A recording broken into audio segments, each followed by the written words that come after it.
오늘 이 시대를 바라보면서 제일 심각하게 느끼는 문제 가운데 하나는 셧다운 현상입니다. 거리의 상점들이 문을 닫고 셔터를 내리고 우리 일상이 멈추어버린 상태라는 것입니다. 이것은 지금 우리들만 겪는 것이 아니라 전 세계적인 현상이기도 합니다.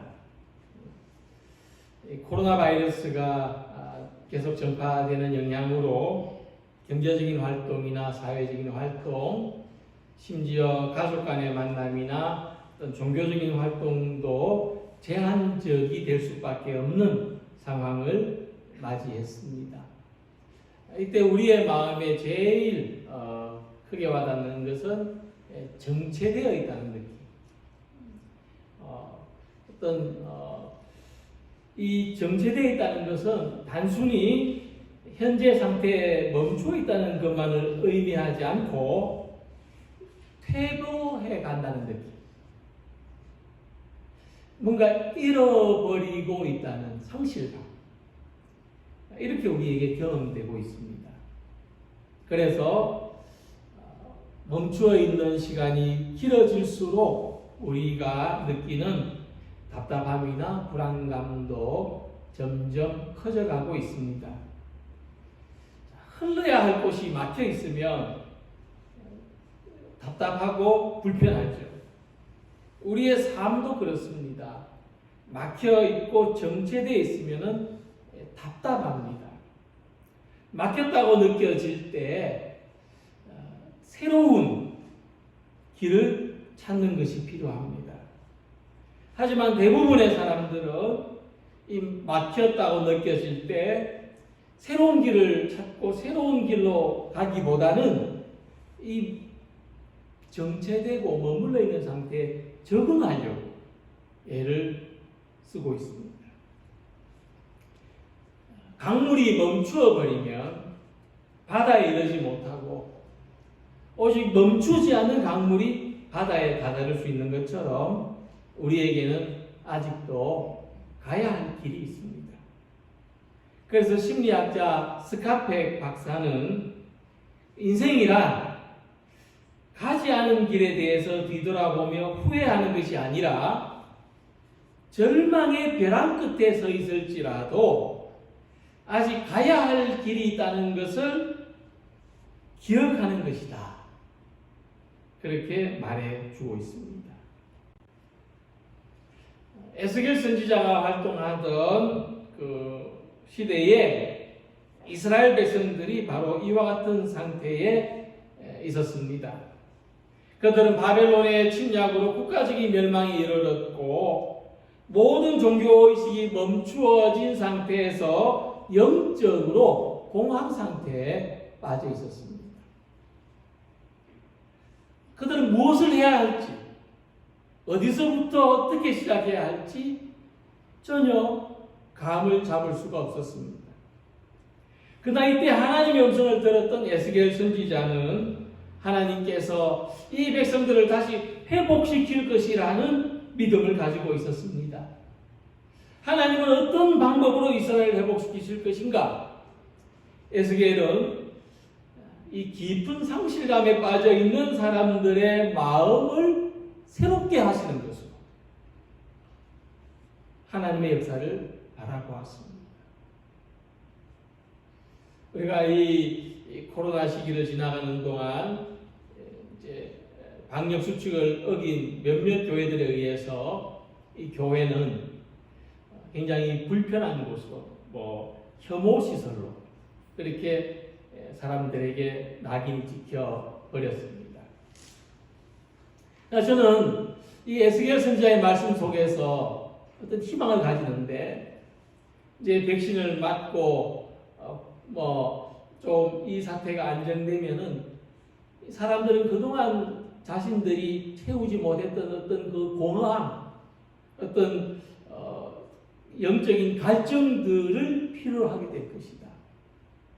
어쩌면 사람들은 이 코로나 말기에 가면 갈수록 신앙의 필요성을 느끼게 될 것이고, 그때는 교회가 주었던 부정적인 이미지보다도 교회가 줄 수 있는 긍정적인 이미지를 찾게 될 것이다. 이런 희망을 가져봅니다. 지금 우리의 삶이 멈추어져 있다면, 지금 우리가 상한 마음을 가지고 있고, 지금 우리가 새로워지지 않는 현실의 한계 속에 있다면, 우리의 마음이 새로워지려면 하나님의 은혜가 필요합니다. 그런즉 누구든지 그리스도 안에 있으면 새로운 피조물이다. 이전 것은 지나갔으니 보라 새 것이 되었도다.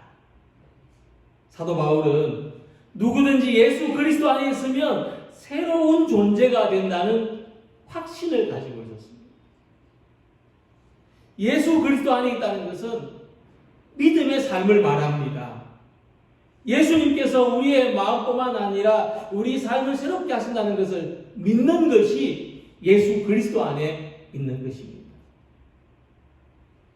새롭게 되는 것은 내가 결심한다, 내가 노력한다는 것만으로는 되지 않습니다. 우리의 상한 마음, 잃어버린 사명감, 바뀌지 않은 모습과 현실로부터 우리 마음을 새롭게 하시는 하나님의 은혜가 있어야 합니다. 우리를 새롭게 하시는 하나님의 은혜를 소망하시기 바랍니다. 새로운 마음으로 오늘의 정체된 상황을 이겨내고 우리가 가야 할 길을 함께 나아가는 교회와 성도들이 되시기를 소망합니다. 에스겔 선지자는 하나님께서 어떤 방법으로 우리의 마음을 새롭게 하시고 우리의 존재를 새롭게 하시는지 이렇게 말씀하고 있습니다. 먼저 하나님께서는 같은 마음을 준다고 말씀하셨습니다. 이 하나님의 역사, 하나님의 방법은 공동체적인 것입니다. 물론 한 개인이 각성되고 한 개인이 새로운 마음을 가져서 이끌어가는 것도 중요하지만, 그러나 그것은 한 개인의 일로 그치는 것이 아니라 공동체적인 전체가 함께 가는 것이 되어야 하기 때문입니다. 그래서 내가 그들에게 한 마음을 준다고 말씀합니다.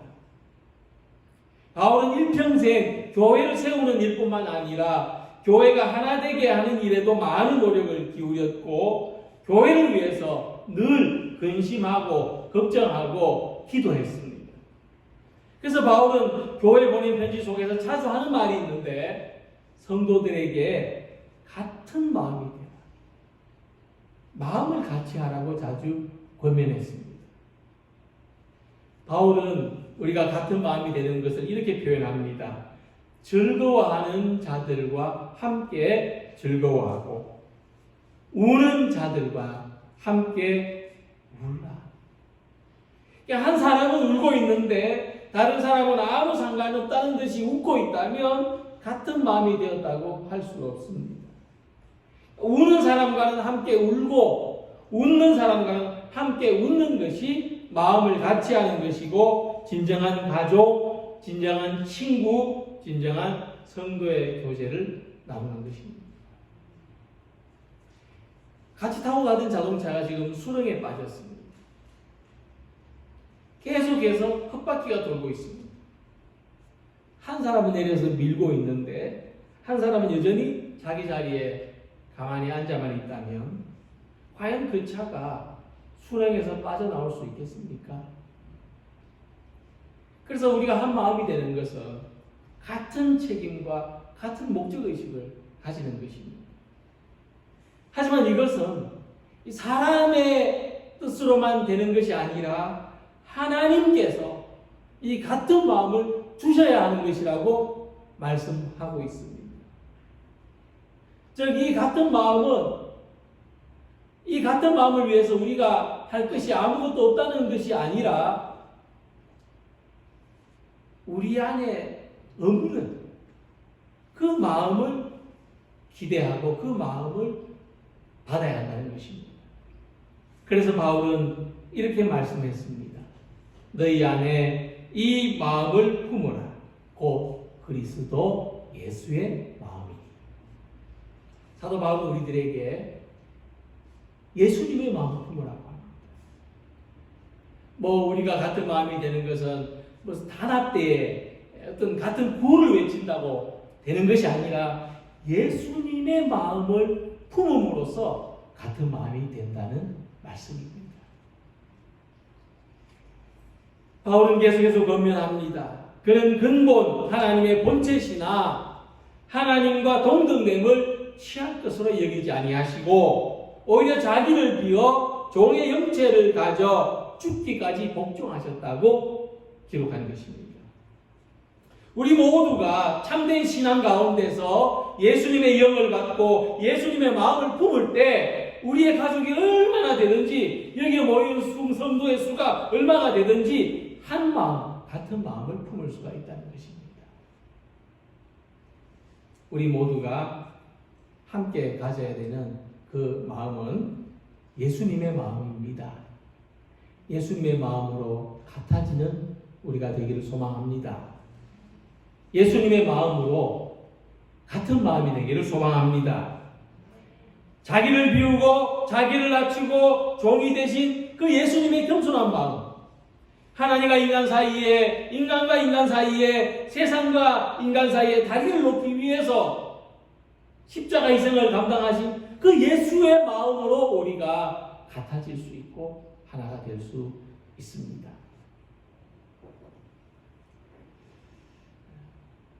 우리는 자기를 낮추고 서로를 받아들이는 낮고 겸손한 마음을 가진다면 한 마음, 한 뜻이 되어서 지금의 정체된 상황을 함께 빠져나오고 함께 앞으로 나아갈 수 있습니다. 우리는 하나님의 나라를 희망합니다. 우리는 각자가 하나님 나라를 향해서 믿음의 길을 가고 있지만 그것은 함께 이루어가는 것입니다. 함께라는 것은 젓가락 두 짝하고 똑같습니다. 같은 마음을 가진다는 것은 서로 한 쌍이 되는 겁니다. 나는 불완전하고 또 나와 함께하는 이들도 완벽하지 않지만 한 쌍이 되어서 극복해 나가는 겁니다. 두 사람이 만나서 부부가 되고 가족을 이루는 것은 완벽해서 서로 만나는 것이 아닙니다. 불완전하기 때문에 서로의 반쪽을 찾는 것이죠. 한 짝으로는 아무것도 집을 수 없습니다. 이것을 이해하지 못하고 왜 당신 완벽하지 않느냐, 왜 이거 잘 못하느냐 이렇게 요구한다면 결코 한 쌍이 될 수 없습니다. 젓가락 두 짝이 콩도 집을 수 있습니다. 나와 누군가의 불완전함을 인정하고 받아들이고 다른 누군가를 있는 그대로 수용할 때 우리는 그만큼 넓어지고 우리는 예수님의 마음이 되고 우리는 같은 마음이 되는 것입니다. 하나님께서 우리들에게 예수님의 마음을 주셔서 각자 다른 우리들이 한 마음이 되고 같은 마음이 되어서 정체된 현재 상황을 함께 벗어나서 하나님의 나라를 향해서 더 힘있게 나아가는 우리 모두가 되기를 소망합니다. 두 번째로 하나님의 에스겔에게 새 영을 주겠다고 말씀하십니다. 본문 19절을 보면 그 속에 새 영을 주며라고 말씀했습니다. 이 영은 성령을 가리킵니다. 하나님의 거룩하신 영, 성령께서는 우리 심령 속에 들어오기를 원하십니다. 성령님은 우리에게 들어오셔서 지혜와 정과 의를 주관하시고 인도하시고 또 우리 안에서 역사하시는 충만함을 원하십니다. 예수님은 우리들이 성령의 충만, 성령의 임하심을 받으면 모두가 권능을 받는다고 말씀하셨습니다. 오직 성령이 너희에게 임하시면 너희가 권능을 받고, 이 권능은 능력을 말합니다. 원어에서는 이 다이너마이트와 같은 어근을 가진 뜻입니다. 엄청난 힘입니다. 하나님이 주신 힘입니다. 그래서 성령을 믿는 사람들에게 담대한 마음을 가지는 능력, 복음을 전하는 능력, 원수를 사랑하는 능력이 되십니다.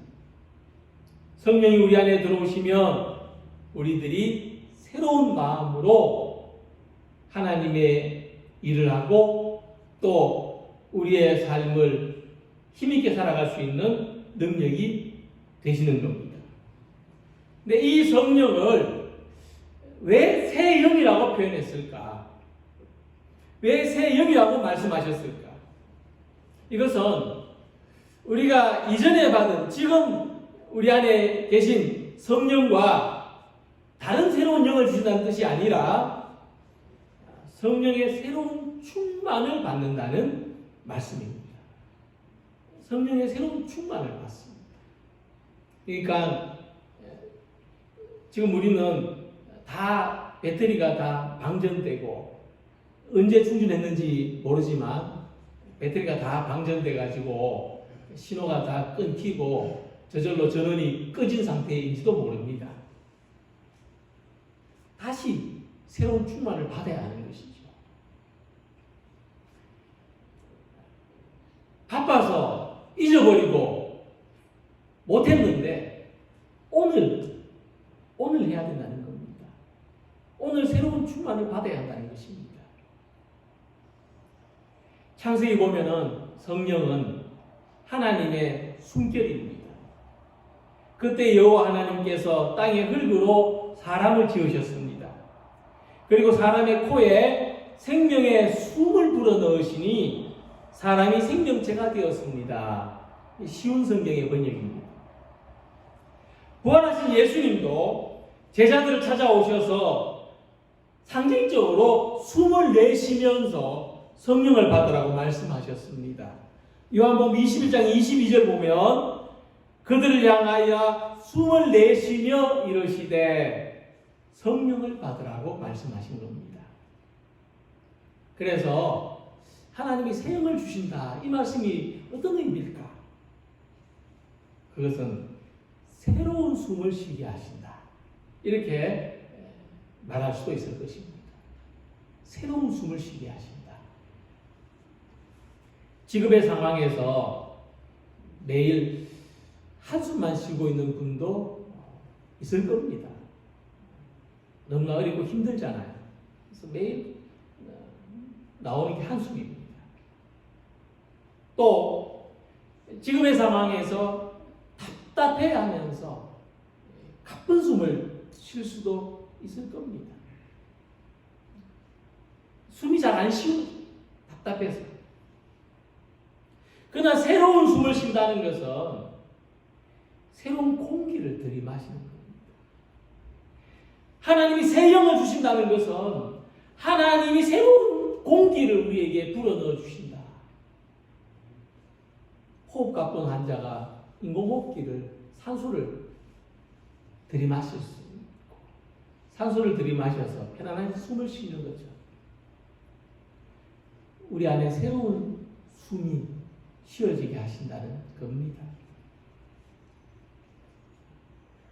구체적인 예로서 말씀드리면 누가복음의 이 세리장 삭개오가 예수님을 만났을 때 예수님은 이 삭개오를 바라보시면서 삭개오야 내려와라. 내가 오늘 너희 집에 머물러야 되겠다. 그때 삭개오가 즐거워하면서 뽕나무에서 내려와가지고 예수님을 영접했는데 이 삭개오가 말이죠. 예수님이 시키지도 않으셨는데 스스로 마음에 결심을 하고 이런 말을 합니다. 주여 보시옵소서. 주님, 내 소유의 절반을 가난한 자들한테 주겠습니다. 만일 누구의 것을 속여 빼앗은 것이 있다면 4배나 갚겠습니다. 괜한 짓일까요? 나중에 후회할 일일까요? 예수님을 영접하는 순간 삭개오는 지금까지 한 번도 시도해보지 않았던 일, 한 번도 노력해 보려거나 실천해보지 않았던 일, 그런 일을 하게 된 겁니다. 이 성령이 하시는 일입니다.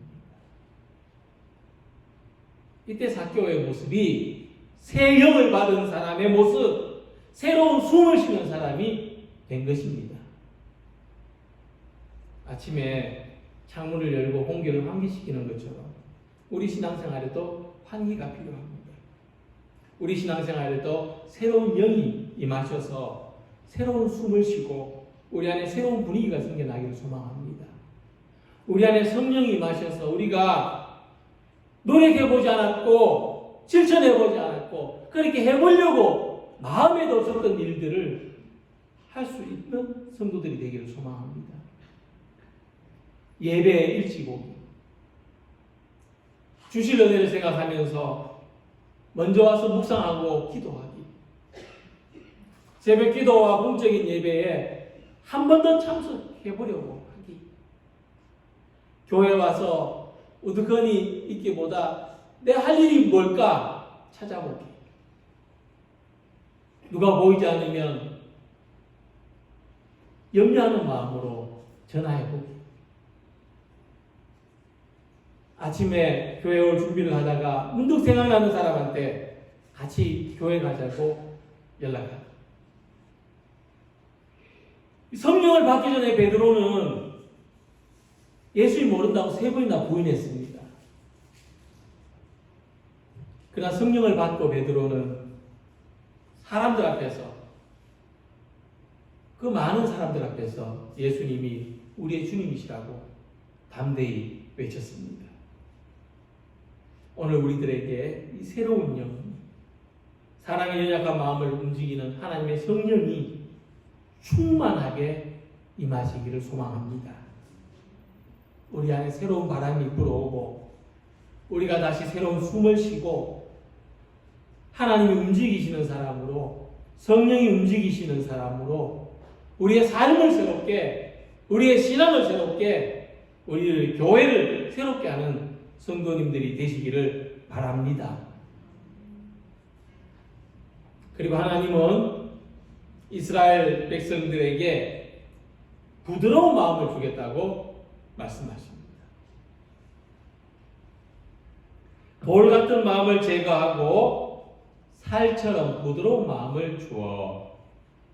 여기서 두 마음이 대조되고 있습니다. 돌 같은 마음하고 살 같은 마음입니다. 이 돌은 생명이 없죠. 돌은 생명이 없지만 살은 생명이 있습니다. 돌 같은 마음은 단단하게 굳은 마음이고 죽은 마음이지만 살 같은 마음은 부드러운 마음이고 살아있는 마음이라는 말씀입니다.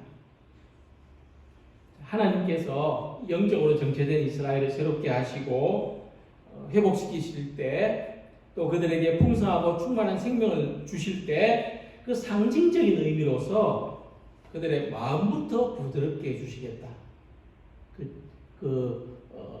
증거로서 하나님의 약속의 실행으로서 그들의 마음을 부드럽게 해주시겠다. 예수님의 비유에서도 보면 농부가 씨를 뿌릴 때에 길가와 같이 겉부터 단단하게 굳어있는 마음이 있고 돌밭과 같이 속이 단단한 그런 마음이 있고, 또 가시덤불처럼 다른 끝이 가득해서 열매를 맺을 수 없는 그런 마음이 있지만 옥토와 같은 이 부드러운 마음에는 이 씨앗이 떨어져서 30배, 60배, 100배 결실을 한다고 말씀했습니다. 그러니까 부드러운 마음이 돼야 새로운 씨앗이 심어질 수 있고 싹이 자랄 수 있고 열매를 맺을 수가 있습니다. 이 사람에게 제일 무서운 병이 뭡니까?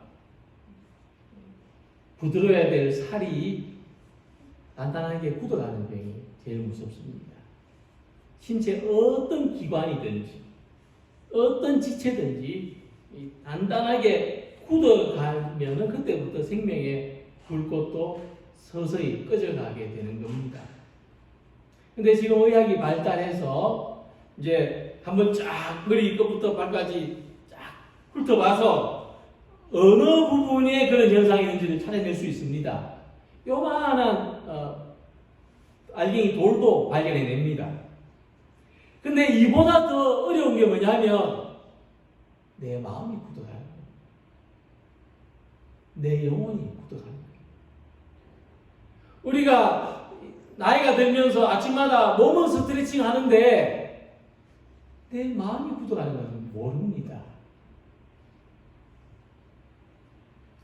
몸이 굳어가는 것은요, 어떻게 보면 자기만의 문제일 수가 있는데 마음이 굳어가면 공동체의 문제입니다.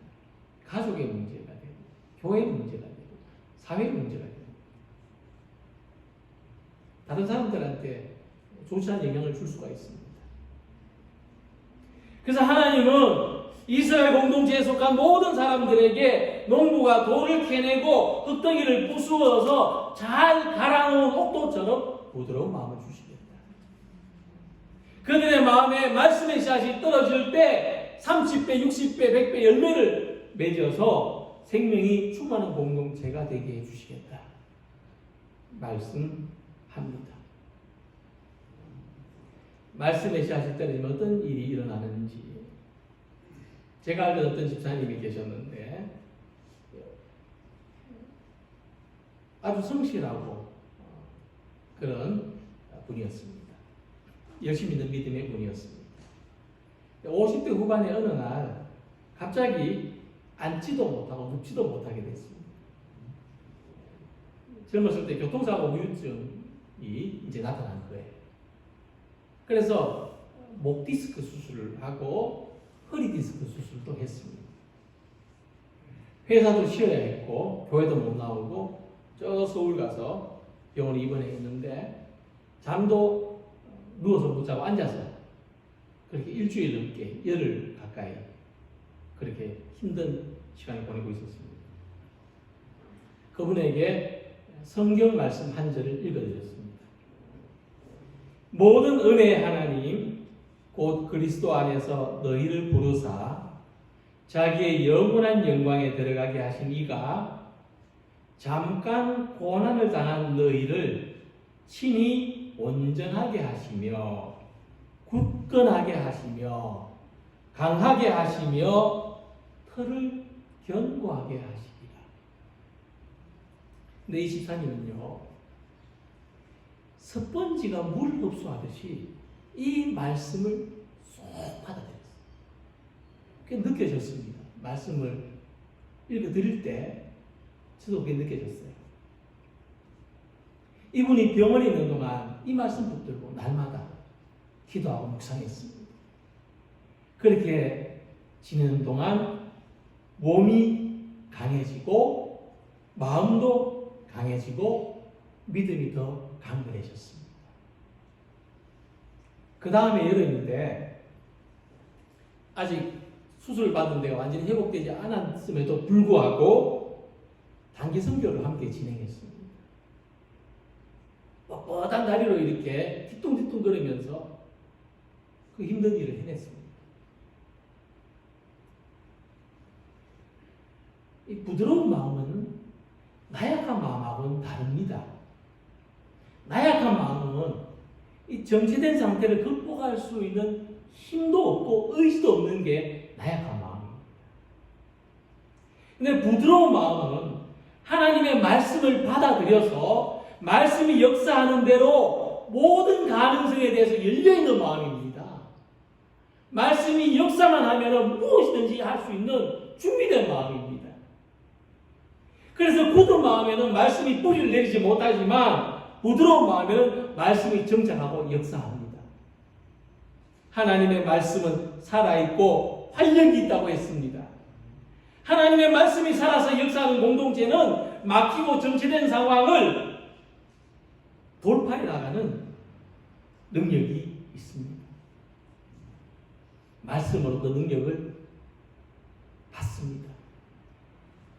그래서 농부가 해마다 땅을 깊이 파고 흙을 뒤집는 것처럼 하나님 말씀이 우리 안에서 뿌리를 내리고 역사하도록 오늘도 말씀 앞에서 부드러운 마음 주시기를 소망하시기 바랍니다. 사도 바울이 자기 현재 삶을 말했습니다. 나는 지금 표대를 향해서 달려가고 있습니다. 변함이 없었습니다. 옥에 갇혔든지 핍박을 당하든지 또 평안하든지 항상 자기 삶의 목표는 예수 그리스도의 표대를 향해서 달려가는 겁니다. 이처럼 우리들에게도 아직 가야 할 길이 있습니다. 비록 오늘 현실의 장벽에 가로막혀서 정체된 것처럼 보이지만 우리에게는 이 막힌 것을 돌파해 나갈 힘이 필요합니다. 이 힘은 하나님으로부터 옵니다. 하나님께서 우리들을 예수님의 마음으로 하나가 되게 하시고 성령의 새로운 충만을 주시고 옥토와 같은 심령을 주셔서 말씀이 우리 안에서 역사하여서 새로운 가능성에 도전하고 오늘의 이 상황에서 힘차게 앞으로 나아갈 수 있게 하시기를 이 믿음을 주시기를 주님의 이름으로 기원합니다. 기도드리겠습니다.